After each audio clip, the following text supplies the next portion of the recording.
Hello, this is Eldoric The Guardian Tank with a quick tutorial video on how the Paladin generates resources. And it does come from a few different places, and it's something worth looking for. Now, I've already done one on the Druid and the Warrior, and the Paladin is kind of like the cousin of that system with the Holy Power. In fact, because you can move up to 5 Holy Power, you can almost view Holy Power as a defined amount of rage every time you use it. Every time I gain Holy Power, it's like gaining 20 rage because 5 divided by 100 is 20.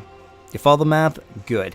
Also, if you look over here, you have 3 and then 5 for total. These two are for storing Holy Power. Once you use the 3, if there's any remainder of that 5, they move up to the 3 level so you can use it. So first level is for actual use, and the second level is for storing. And there's an actual ability, passive, that does that, and I'll show you in 1 second. Alright, what we're going to do first, though, is we're going to move here to Talents, and I'm going to open up my spell book. I want to show you this tier, the 75 tier, which is the 5th tier. So, what you have here is Divine Purpose, Sacred Wrath, and Holy Avenger. Excuse me, Sanctified Wrath. Divine Purpose is what I prefer. What it basically does is when you use an ability that costs Holy Power, has a 20% chance to grant you basically 3 free Holy Power to use another move. Ability that consumes Holy Power as if it was 3 Holy Power.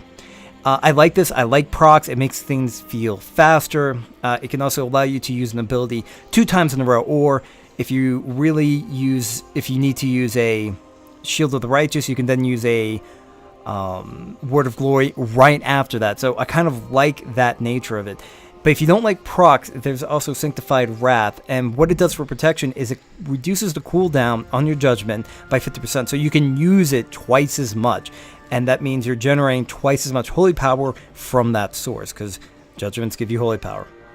And then Holy Avenger, if you like a button to push, this is the way to go. If you like a cooldown, and what it does is it instantly grants 3 charges of Holy Power for the next 15 seconds. So what you're going to do is you hit this button, and if I hit Judgment, I get 3 charges of Holy Power. So for that short amount of time, that 15 seconds, I could really use a ton of active mitigation. I could build it very quickly to a full stack of Word of Glory buffs. There's a lot you could do with it. It's very powerful, but again, it's on the cooldown. It's 2 minutes. It depends on your flavor. Do you like steady? Do you like procs? Or do you like cooldowns? And I say that because it will affect, in a fairly noticeable way, the way you're gaining your Holy Power, and therefore how fast you can use it for your active mitigation abilities. Now let's go over here to the passives that I quickly want to talk about. There's a few over here. First is Judgment of the Wise. That's what grants your judgments to give you 1 Holy Power. Boundless Conviction is the one that I talked about over here. You can store an additional 2 Holy Power beyond the maximum of 3. No ability ever consumes more than 3 Holy Power. So just like Rage, in a way, you can build up more resources than you can use, so you have a smaller gap to fill to your next use, if that makes sense. So by having a little bit extra in the tank after using an ability allows you to strategize exactly how you're going to build. Do you just get up to 3 and use, or do you go all the way to 5, use, quickly hit a judgment, and then use again? It's up to you, and Balanced Conviction is what allows you to do that. So it's extremely good, and I like it. Okay, now let's move on to your actual Holy Power generating abilities. And you don't have that many, but keep in mind the Warrior has basically 2 that they can use, which is their Shield Slam and their Revenge ability. And Druids pretty much only have 1. They have Mangle. Okay, now they have the whole crit thing, and there's other ways they generate, but active abilities, that's what the Druid and the Warrior has.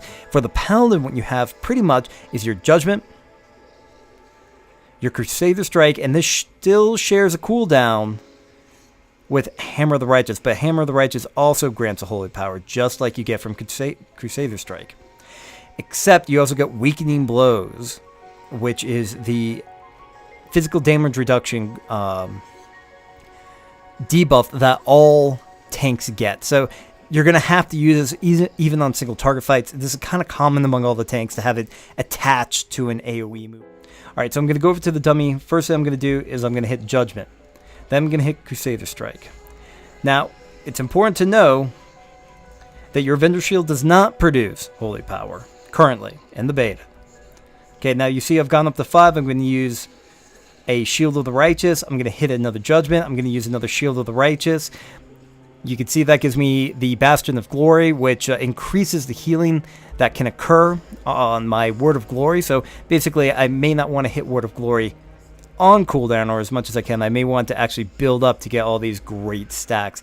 That's up to you, however the encounter dictates. Okay, boom, hit it. You can see it transfer, hit it again. That's just how I'm doing it right here.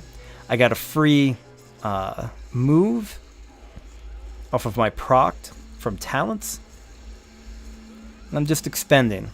I'm up to 4 Bastions of Glory, and when I hit 5, I think I'm going to go ahead. Now you see I got that proc. Now I can use a full Word of Glory, and I got another proc, and I got another one. See, that's why I like it. It just feels like you're being rewarded.